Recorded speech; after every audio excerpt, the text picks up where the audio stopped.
تو یاد یہی ذکر کہلاتا ہے۔ محبت ہوگی تو ذکر ہوگا، جب محبت نہیں ہوگی تو ذکر نہیں ہوگا۔ محبت کیسی تھی؟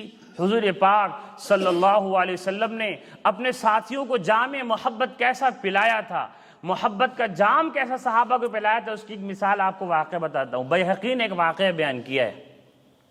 عمر ابن خطاب رضی اللہ عنہ کا زمانہ ہے خلافت کا، اور روم والوں سے یعنی انگریزوں سے لڑائی چل رہی تھی۔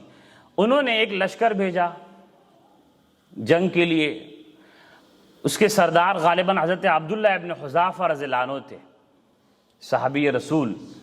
اتفاق سے رومیوں کو فتح ہوئی اور مسلمان لشکر چھوٹا تھا، یا اللہ کی جو بھی منشا ہو، یہ سارے لوگ قید ہو گئے۔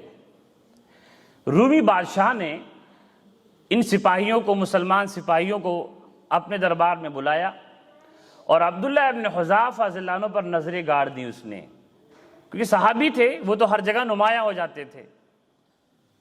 تو اس نے کچھ پہچانا ہے کہ اندر، اس نے کہا ان سے کہ آپ نصرانیت قبول کر لیجئے، ہمارا مذہب قبول کر لیجئے، آدھی بادشاہت آپ کی ہے، آپ میری بادشاہت میں شریک بناؤں گا۔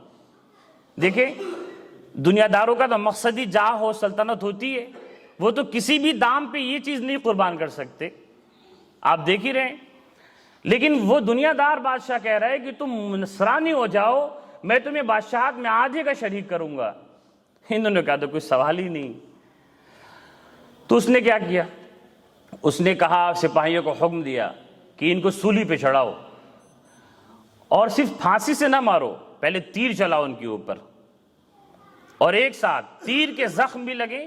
تیر تو ہم نے بہت سنے ہیں، بچپن سے کہانیوں میں سنے آ رہے ہیں، لیکن کبھی تیر کا زخم بھی سوچا ہے کیسا دردناک ہوتا ہوگا، کربناک ہوتا ہوگا؟ ایک تیز رفتار سے آنے والا لوہے کی نوک آ کے بدن میں کہیں بھی چبھ سکتی، وہ آنکھ میں بھی چبھ سکتی ہے، گردن میں بھی، اور سینے میں بھی، کہیں پر بھی، نازک جگہوں پر بھی۔ چاروں طرف سے سپاہیوں سے کہا کہ ان پہ تیر برساؤ اور سولی پہ چڑھاؤ۔ یہ سولی پہ چڑھائے گئے، مسکرا رہے ہیں، چہرے پہ ذرا بھی کوئی افسوس، کوئی ندامت، کوئی خوف کے آثار نظر نہیں آئے۔ تو اسے اور غصہ آیا، کیونکہ جب انسان عداوت و دشمنی میں ہوتا ہے تو وہ چاہتا ہے کہ سامنے والے کو رلا رلا کے مارے۔ ہنستا ہوا اگر دشمن مر جائے تو اس کی پیاس بجھتی نہیں۔ کہا کہ اتارو، ایسے نہیں مارنا ہے اس کو۔ کہا کہ پانی گرم کرو۔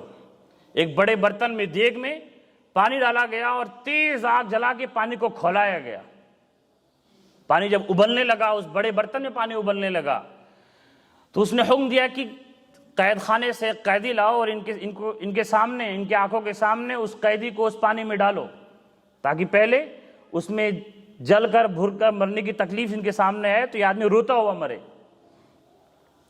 تو ایک قیدی کو لایا گیا اور اس دیگ میں کھولتے پانی میں ڈالا گیا۔ روایت میں لکھا ہے کہ ادھر ڈالا گیا اور ادھر اس کا جسم ہڈی بن گیا، سارا گوشت پگھل کے پانی میں، اور ہڈیاں چمکنے لگی۔ اتنا تیز کھولتا پانی تھا کہ بس پانی میں، برتن میں کھولتے پانی میں جسم کا ڈالنا تھا کہ اس قیدی کے سارے جسم کا سارا گوشت ہڈی چھوڑ دیا اور ہڈیاں چمکنے لگی۔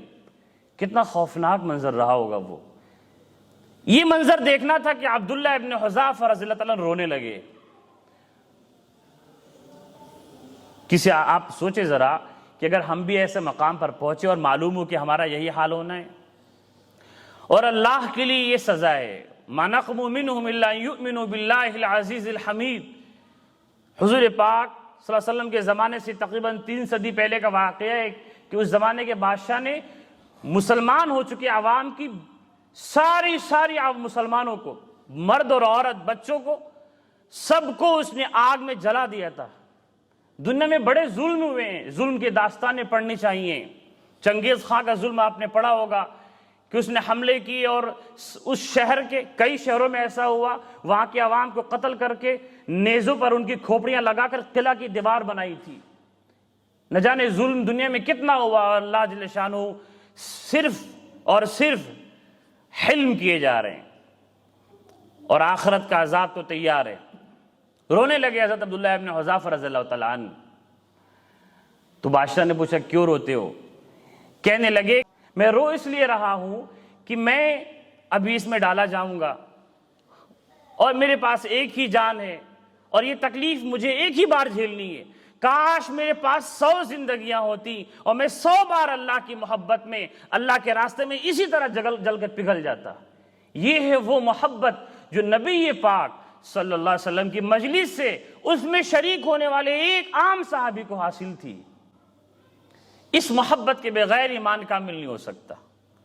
اللہ کے راستے میں جان دینے کی ایسی للک کہ فرمان نبوی ہے، جو ان سب کا سردار ہے، وہ کہتا ہے نبی پاک صلی اللہ علیہ وسلم کہ میں یہ چاہتا ہوں کہ میں اللہ کے راستے میں قتل کیا جاؤں، ثم احیا ثم اقتل، پھر مجھے زندگی دی جائے، پھر میں اللہ کے راستے میں قتل کیا جاؤں، پھر میں زندہ کیا جاؤں، پھر قتل کیا جاؤں۔ اس استاذ کی، اس رہبر کی، اس شیخ کی، اس مرشد کی یہ تعلیم تھی کہ ان کے ایک ایک نام لیوا کے اندر یہ محبت ہے۔ اسی محبت نے ملکوں کو فتح کیا۔ بس ان کا کہنا تھا کہ بادشاہ پہ روب طاری ہو گیا، اس نے چھوڑ دیا۔